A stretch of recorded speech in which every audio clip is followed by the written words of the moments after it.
Hello there, my name's Ray. I'm with Team S.T.E.A.M.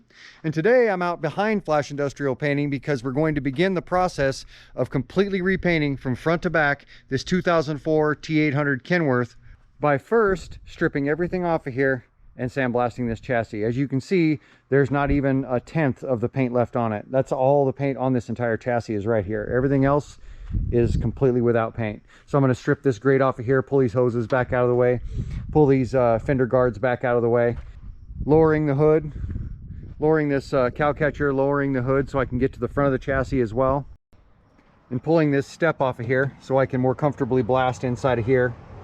And on the outside of here, we might pull this step off of here too, and so we can have everything cleared out of the way so we can go ahead and get this guy blasted. All right, so I got these fenders pulled off, got that grate pulled off, got that step pulled off, and up front here I've got the cow catcher completely pulled off. We're going to need it off during this process anyway. It'd be just handier to do it right here at the very beginning. Now I can go ahead and open the hood, get my used sand out from underneath that tarp, get that exposed, get that scooped up and sifted, and go ahead and get this guy sandblasted.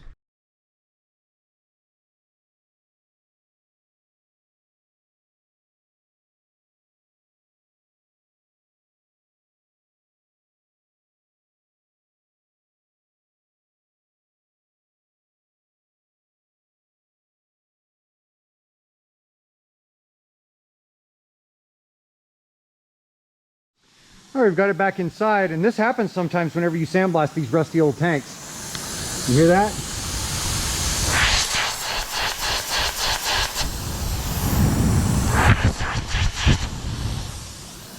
That happens once in a while. I've even had it happen to fuel tanks. And you can't just get in there and weld up a fuel tank, but I have patched a few of them with fiberglass, and they hold. And then, of course, the very first thing we do when we pull a truck in, before we let all the air run out like it's trying to do there, we go ahead and put a block in. Wherever we can put a block in to keep the cab from sinking. If the truck we're doing is getting ready to have a stripe job down it, we've got to block it up the minute it gets in here. Otherwise the cab will sag and then the stripe job will be crooked if you don't remember to air it up again. All right, so here it is the next morning. We're got the boys here. We're going ahead and taking this guy apart, getting everything off of it, getting ready to run thinner over the entire surface of everything to get any possible buffing marks off of it, any buffing residuals off of it. And I'm sure it's been buffed because it's so dull, which is a funny thing about base clear paint.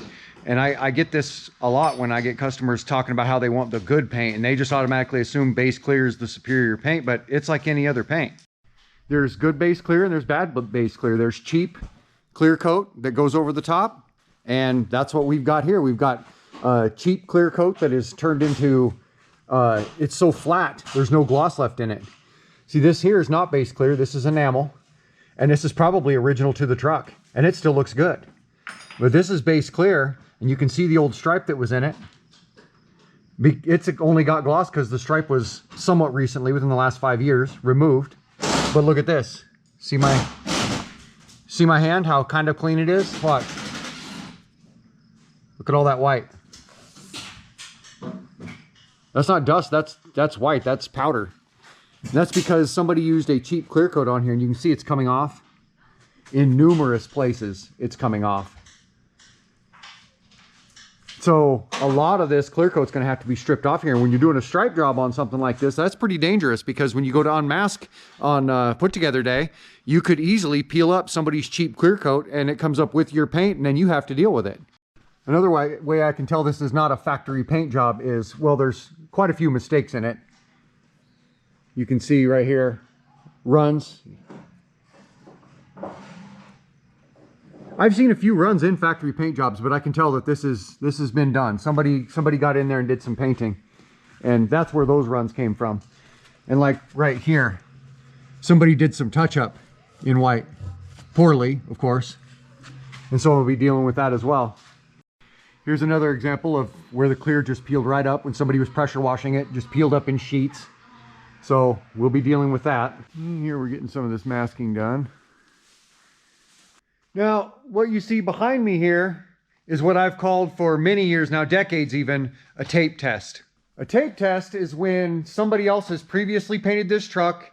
I found a few things that make me not trust their work, and I'm getting ready to put a big stripe job on here. Now, I lay out all of my vinyl tape and all of my masking tape on top of that. I put the stripe job on. It's now finished and it's put together day. And all we want to do is unmask it and get this thing put together and get it out of here. And you go to unmask it and all of a sudden somebody else's paint that wasn't prepped right pulls up from underneath my paint.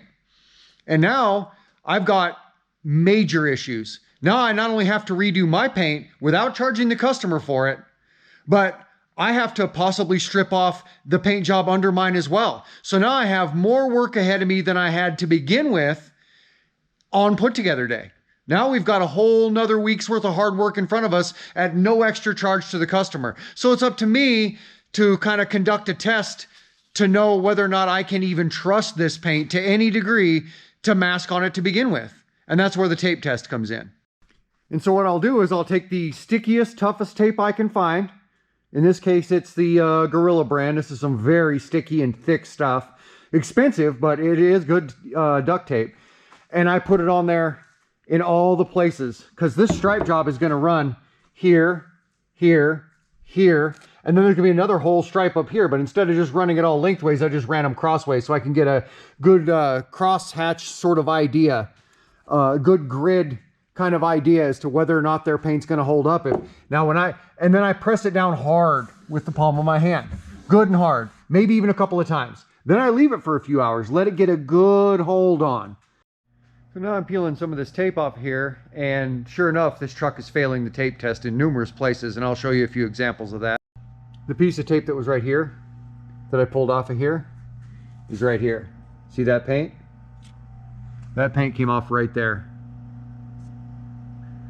And you can see it came off right there, right there, right there.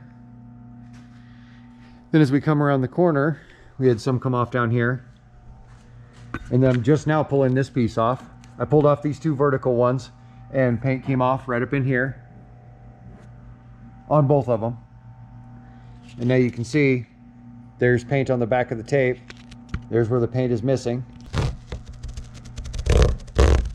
Now yesterday we were pretty darn busy and I didn't get around to picking up my camera at all, but I'll go ahead and run you through what we did get done yesterday. I finished up all the body work on the back and the few little spots of body work there was to do on the doors. And we got everything sanded from the roof cap down and even the sides of the roof cap. Got the entire hood sanded. Got the holes filled that held the mirrors on. And got the wet sanding primer on all the way around the truck. And every spot that needed it, got all the wet sanding primer on. And I went ahead and put a fiberglass patch on this air tank. I was going to weld it at first, but when I saw how badly pitted it was, I realized it was thin in a bunch of spots, and that could easily happen again in the future. And fiberglass is a good way to patch a hole in a fuel tank as well. You drain your fuel tank, you clean it up, you prep it, make sure that there's no residual fuel on it whatsoever, and put a fiberglass patch on. So today, I'm going to sand all the affected areas, everything that I primed, because this is going to get a white stripe down the side. So today I'm going to sand everything that I primed yesterday, and I'm going to get the chassis completely ready for primer as well. And then I'm going to double prime the chassis in black today. It's not going to get painted today, it's just going to get primed. I'm going to double prime the chassis in black, and I'm going to prime the affected soon to be striped areas in white, and then also paint them in white today. So I finished up all the body work on the back and the little bit that there was on the sides. Then I stripped the entire top layer of paint off of the doors. I didn't strip it off, I sanded it off. I did the same on the sides, the same on the corners, all the way down, because I want my paint job to stick. I want to be able to unmask it on put together day and not have any complications. So I did the same thing here. Stripped off the entire corner, all the way down the side, stripped off all this, or sanded off all of this, all of the outer layer of paint in every spot that I could get to, just to kind of ensure that when I unmask my paint job, it doesn't peel up their paint job.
All right, it's all primed up. I've given it enough time to properly cure out. Now I'm gonna go ahead and get some white paint on this truck.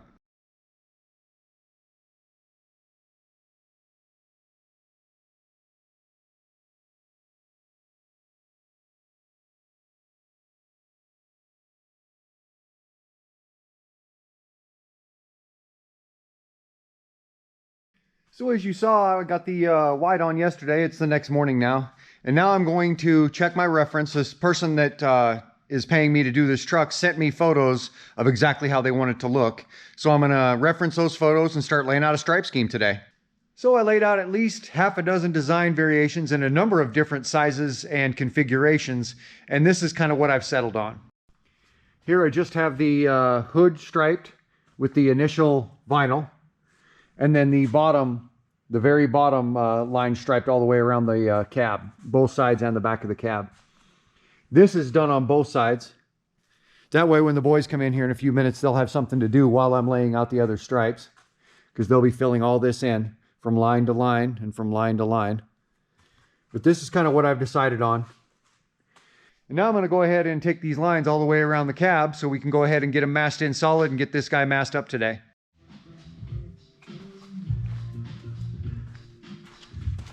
Just getting her finished up. It's not too far from having it all masked in, and then we'll get on to the next step. So now that we've got it all masked up, completely ready to go, we're going to go ahead and sand everything down, including what I've already painted that's still exposed, everything. We're going to sand everything down, get out all the rough spots, finish up all the details, then blow it off, and then get the red on the truck and the black on the chassis in the same chute. Now I'm going to wipe it down and go ahead and get it primed.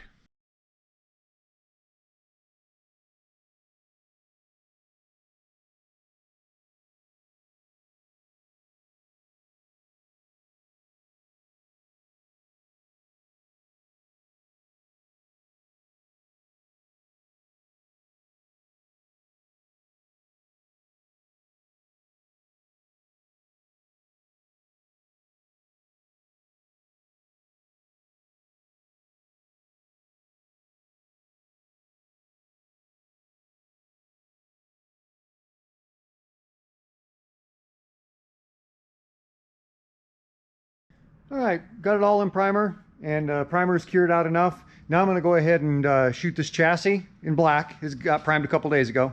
Shoot the chassis in black, shoot the truck in red, and then with very light pressure and careful shooting, reshoot the chassis in black. And when I do that, and if you've seen very many of my videos at all, you'll know that I do this sort of thing all the time, and it literally never backfires. So I'm going to shoot this chassis in black paint, shoot this truck in red paint, and then come back and with very light pressure and very carefully and meticulously reshoot the chassis in black. That way we don't have too much overspray in the air and none of it ends up getting on this red paint.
All right, so you saw this got shot yesterday and now it's the next morning. And before the boys show up here, I'm going to go ahead and start carefully unmasking my stripes, just in case some paint peels up or something like that happens. When you're dealing with multiple layers of somebody else's paint that they applied, You're always taking a chance of that. And I did as many preventive measures without stripping all the paint off as I could have, but that doesn't make it foolproof. So I'm going to start carefully unmasking and we'll see how it goes.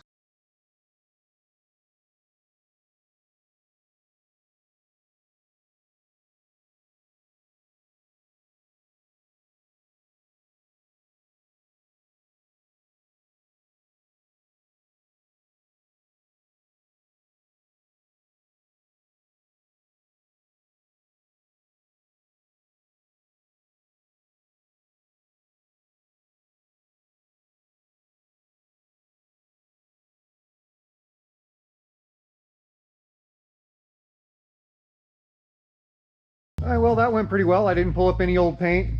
All of the meticulous preparation that we did to make sure that we didn't peel up somebody else's paint worked out.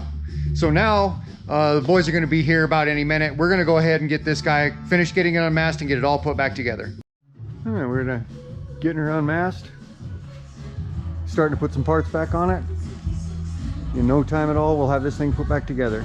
All right, we've got her all put back together. Everything's completely done. Let's turn the boys loose. Let's walk around it and have a look. Okay, this is a 2004 Kenworth T800. The clear coat was peeling off in numerous spots. It had dings all over in the back. The chassis was in dire need of sandblasting and repainting. Got that air leak fixed. Got it all put back together. Everything back on it the way it showed up. Everything's good and sealed up and painted. Inside and out. Sanded off all of the paint that was busy coming up and all the clear coat that was busy coming up. Got some good gloss on it. This truck should be able to go down the road for many, many, many, many more miles and years now. Got a type of stripe job you don't normally see on a slope nose, but I think I made it work. The picture that they showed me, this was clear back here, quite a bit further down on the truck. This was clear back here. I didn't really like the look of it. It wasn't a T800, it was some other type of slope nose. I think this fits this truck quite a bit better than that picture, than the truck in the picture fit its stripe job. Really good gloss everywhere. Took care of all those shortcomings in the hood. Sanded back all that paint to safe areas. A lot of it came off entirely. So there you have it. There's another one in the books. Hey, if you like this video, you should hit the like button. That's going to help me grow this channel. And if you want to see more videos like this, or domestic auto body, or gardening, or carpentry, or art, or any of the things we do around here, you might as well go ahead and subscribe because, you know, we always got something going on. We'll see you guys around.